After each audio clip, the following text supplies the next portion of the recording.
Bonjour à tous. Voilà, nous sommes à la partie 2 de la conférence sur le gluten et le lactose. Je m'appelle Mireille Etienne, je suis diététicienne et moi je vais m'occuper donc du lactose.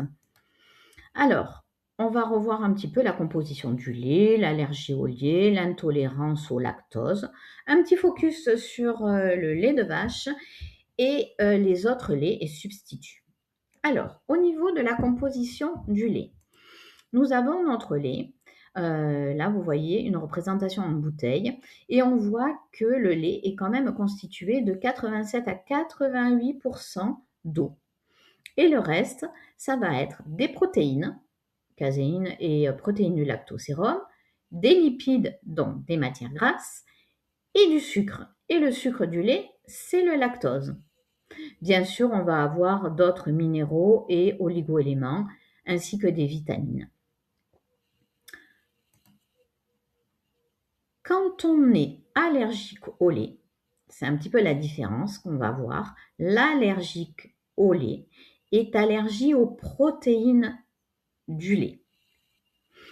Il va avoir plusieurs symptômes, donc des démangeaisons, des boutons, des éruptions cutanées, jusqu'à peut faire un gonflement au niveau de la gorge, un œdème de Koenck. Donc c'est extrêmement grave. Quand on est intolérant au lait, on est intolérant au sucre du lait, notamment au lactose. Donc là, ça va nous donner des inconforts digestifs, des maux de ventre, des ballonnements, des diarrhées, etc. Donc, comme je vous ai dit, l'allergie du lait, elle peut être au lait, elle peut être très grave, mais là, on est allergique aux protéines du lait. Donc, dans les protéines du lait, il y a essentiellement ce qu'on appelle des caséines à 80% et on a d'autres protéines du lactosérum.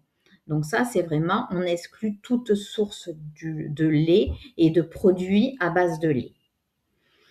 Quand on est intolérant au lactose, là, c'est pas pareil. On va ressentir plutôt des inconforts digestifs, ce que je vous disais, des ballonnements, des diarrhées, des épisodes de diarrhée de constipation, etc. Vraiment un gros inconfort. Et le lactose, c'est quoi? C'est le sucre naturel du lait des mammifères et de tous les mammifères. Donc, c'est le sucre du lait. Ce lactose est composé de deux sucres simples reliés par une liaison. Et donc, on sait que deux sucres comme ça ne peuvent pas passer dans la barrière de l'intestin. Pour que ça passe, il faut absolument qu'on ait un sucre séparé. Et ce qui va séparer ces deux molécules, ce sont un enzyme qui s'appelle la lactase, qui va pouvoir scinder en deux molécules. Et ces deux molécules vont pouvoir passer la barrière de notre intestin pour aller directement dans le sang et nous donner une source d'énergie. Cette lactase qui va donc couper le sucre en deux sucres différents, se trouve dans l'intestin et notamment sur les villosités intestinales. Et donc, elle est là pour faire son travail, si vous voulez, pour couper le lactose en deux molécules qui vont passer dans le sang. Mais ce qu'il faut savoir, c'est qu'il y a une diminution physiologique en fonction de l'âge de cette diminution de lactase. C'est-à-dire que au fur et à mesure des années, la production de lactase sera moins importante et on aura peut-être des inconforts à prendre, à boire du lait. Mais aussi en fonction de la consommation au cours de la vie. C'est-à-dire qu'une personne qui a bu tout le temps du lait et qui se retrouve encore à 80 ans à boire du lait, eh bien, elle va entretenir son potentiel de lactase, d'enzymes dans ses intestins et elle n'aura pas de souci de digestion du lait. Par contre, une personne qui aura consommé du lait jusqu'à son adolescence, voire une vingtaine d'années, et qui décide de reboire du lait à 60-70 ans, par exemple, parce qu'on lui a dit que c'était bien pour la santé, pour le calcium, etc.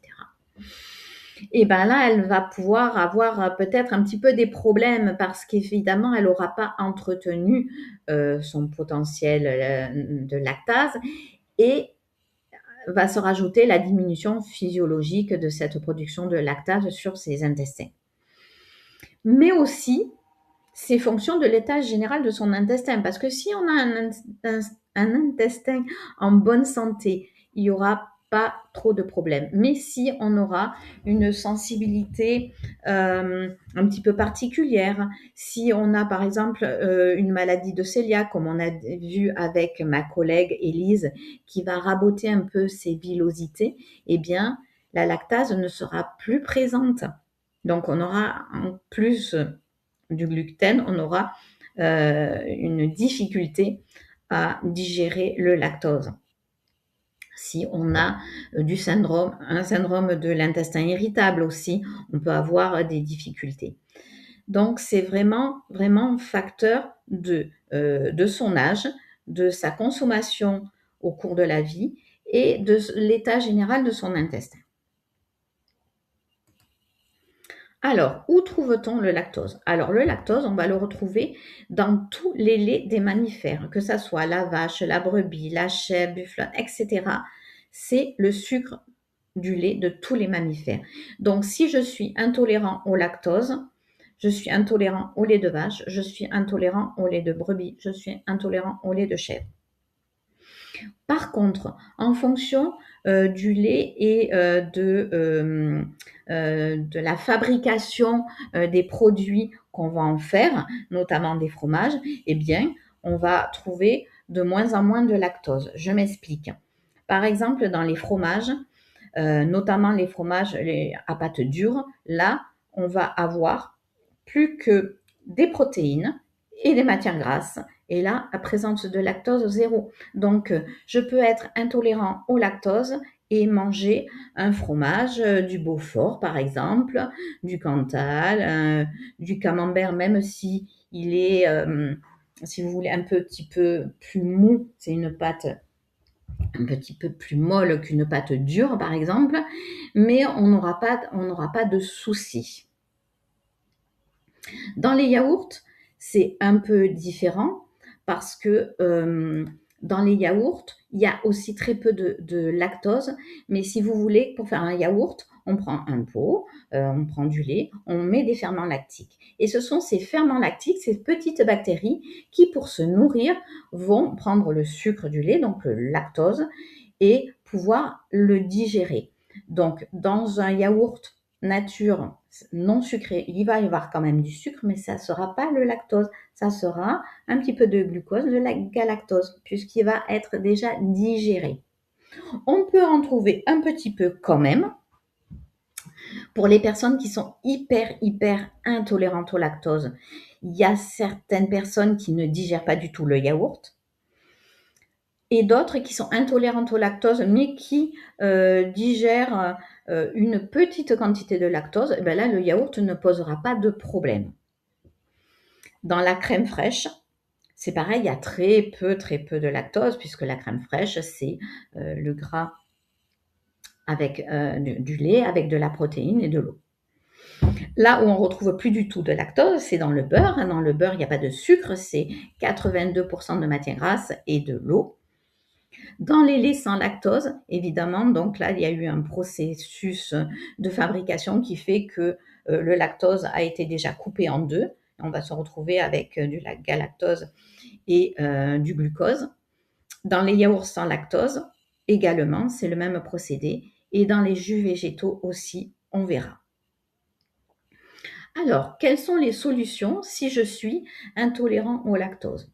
Je peux prendre en pharmacie des composés, des comprimés à base de lactase à prendre en début de repas qui vont aider, qui vont faire le petit processus de je coupe le lactose en 2 sucres différents pour pouvoir être digéré.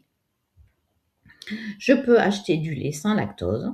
Je peux boire des boissons végétales, style des jus d'amandes, de noisettes, de coco, de riz, etc.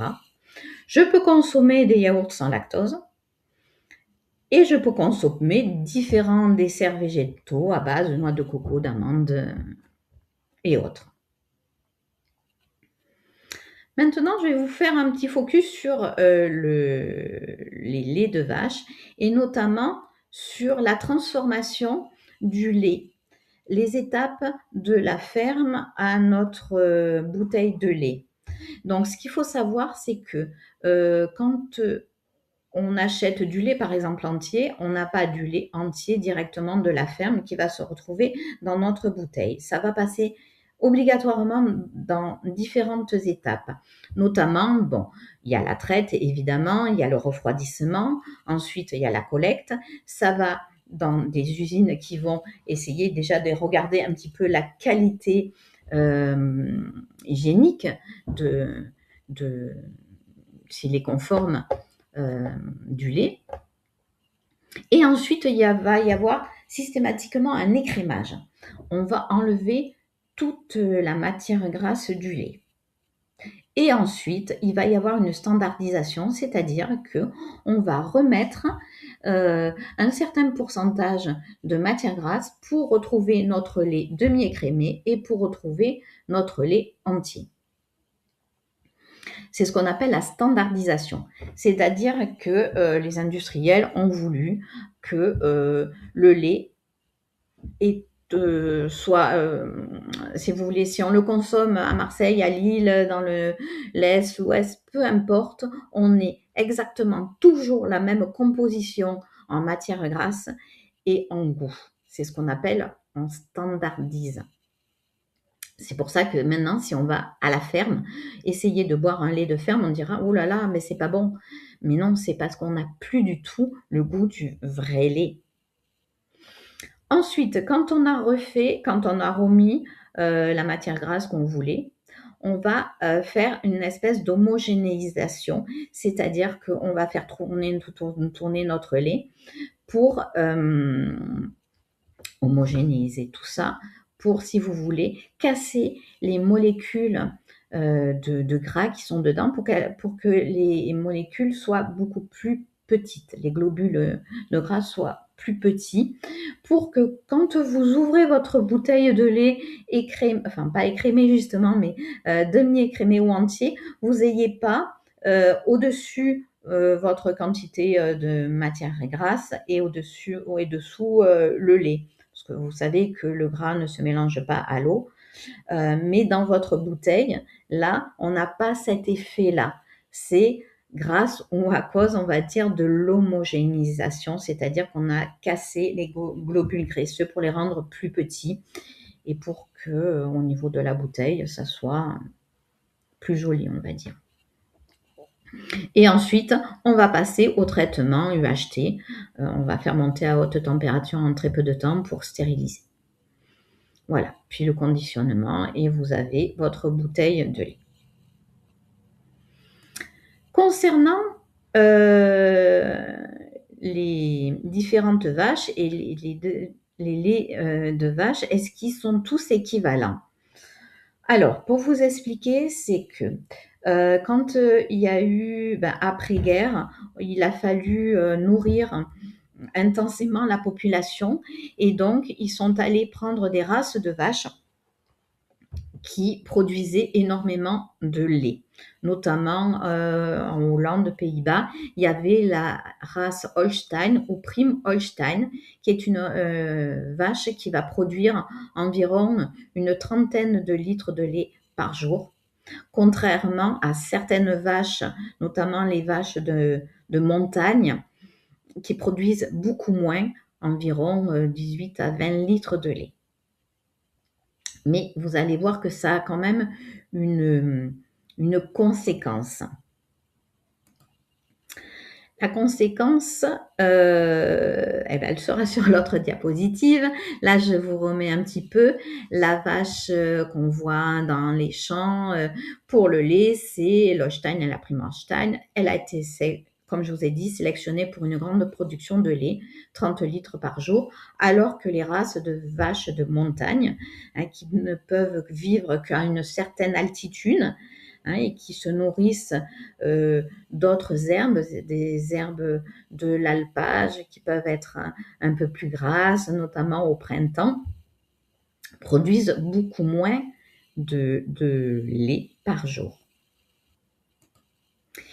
Mais il y a une petite différence, c'est-à-dire que ces vaches Holstein qui produisent beaucoup de lait, finalement, c'était une sélection génétique un peu intensive pour avoir une production, cette production de vaches qui donne beaucoup de lait. Et on va se retrouver avec une protéine de lait, donc la caséine, la bêta-caséine. Souvent, c'est une variante A1 et c'est une mutation génétique. C'est-à-dire que cette variante, et là je dis c'est certaines personnes, il ne faut pas en faire une théorie, mais chez certaines personnes, on peut avoir des inconforts digestifs liés à cette protéine dans cette race, dans le lait de cette race de vache Holstein. Par contre, dans le lait de vache qui vient des vaches de race de montagne, qu'on peut retrouver sur les briques de lait marquées lait de montagne, là, on aura une protéine qui est un petit peu différente. Souvent, c'est la variante A2. Bon, c'est un peu technique, mais c'est une forme ancienne et qui est un peu mieux tolérée chez certaines personnes.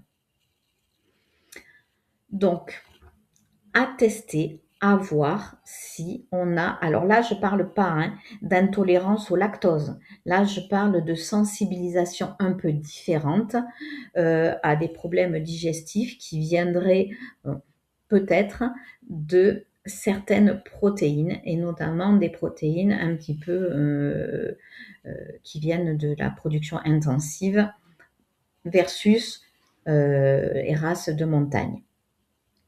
Donc qui serait un petit peu mieux digéré. Et ce qu'il faut savoir aussi que dans ces laits de montagne, eh bien l'herbe sera différente en fonction des saisons, un peu plus grasse, en altitude, etc. Donc on aura quand même une qualité nutritionnelle un peu différente. En ce qui concerne les autres laits et substituts, alors, souvent on entend dire que le lait de chèvre est mieux digéré que le lait de vache. Pourquoi? Est-ce qu'il y a des vérités ou pas? Alors, déjà, concernant le lactose, il n'y a pas de différence parce que comme je vous ai dit tout à l'heure, le lactose se trouve aussi bien dans le lait de vache que dans le lait de chèvre. C'est le sucre du lait des mammifères. Donc, si on est intolérant au lactose, on sera aussi intolérant au lait de vache qu'au lait de chèvre. Par contre, il y a un petit peu de différence au niveau des protéines. Les protéines de chèvre sont un petit peu plus petites, elles sont un petit peu plus flexibles et ça rend un petit peu plus facilement digérables et elles sont plus facilement dégradées. Donc elles se digèrent un petit peu mieux. Contrairement aux protéines du lait de vache qui sont un peu plus grosses, plus structurées et sont un peu plus lentes à digérer. Donc, je dis toujours, pour certaines personnes qui seraient un petit peu plus sensibles que d'autres, effectivement, on pourrait dire que le lait de chèvre se digérerait peut-être un petit peu mieux que le lait de vache.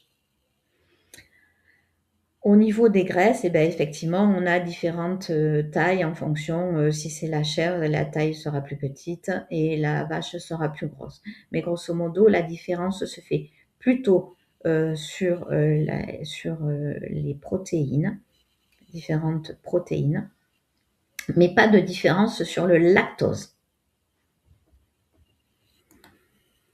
Concernant les autres compositions de lait, alors, le lait de vache, je vous ai mis au niveau des protéines, des lipides, donc des graisses, et des glucides, donc le lactose. Et le calcium, ce qui est important. Donc on voit que le lait de chèvre, par exemple, est similaire au lait de vache au niveau de sa composition en protéines, en glucides et en lipides, et également au niveau de son taux de calcium. Le lait de brebis, lui, est plus gras, et les autres laits, bon, sont un petit peu différents, notamment le lait de buffone est beaucoup plus gras aussi, comme le lait de brebis. Mais bon, c'est vrai on consomme quand même moins ces laits-là. Au niveau des jus végétaux, donc tout ce qui est jus de soja, donc on n'appelle pas lait de soja, hein. Le lait, c'est une appellation qui est strictement réservée aux animaux, aux animaux qui ont des mamelles et qui produisent du lait. Le soja est une plante, donc on appellera jus de soja, jus d'amande, jus d'avoine, jus de coco, jus de riz. Donc là, le jus de soja a une composition à peu près équivalente au niveau protéines, lipides et glucides par rapport au lait de vache. Par contre, effectivement, ce ne sera pas du lactose qu'on va retrouver dans le jus de soja ou amandes, etc. Tous les sucres qu'on va retrouver, ce sont du saccharose ou des amidons, d'autres sucres, mais ça ne sera pas du lactose. Donc c'est pour ça que les personnes intolérantes au lactose viennent un petit peu dans ces jus-là, parce qu'il n'y aura pas de lactose et c'est quand même plus facile à digérer. Là où on va avoir des différences, c'est au niveau des protéines. Vous voyez, le soja, lui, est équivalent au lait de vache. Par contre, très peu de protéines dans l'amande, l'avoine, le jus de coco ou de riz. Là où on va avoir des différences, c'est au niveau de la quantité de sucre, parce que par exemple, le jus de riz est sucré. Et là, je ne vous parle que des jus qui sont nature, parce que là où il faut faire attention, c'est les jus aromatisés, les jus sucrés. Eh bien, on va se retrouver en quantité de sucre de façon très très importante. Au niveau du calcium, vous avez peut-être vu aussi que dans le vrai jus de soja, il n'y a pas de calcium, et dans les autres jus végétaux, il y en a très très peu. Par contre, ce qu'il faut savoir, c'est que les industriels sont très très forts là-dedans. Ils ont rajouté du calcium pour être équivalent au lait de vache. Donc souvent, regardez quand même la composition, mais souvent au niveau du calcium, vous aurez la même quantité qu'un lait de vache. Par contre, attention, ce que je vous disais, aux laits qui vont être plus sucrés, quand ils vont être aromatisés ou sucrés, etc. Bien regarder les compositions. Voilà, bah écoutez, je vous remercie pour votre attention. Au revoir.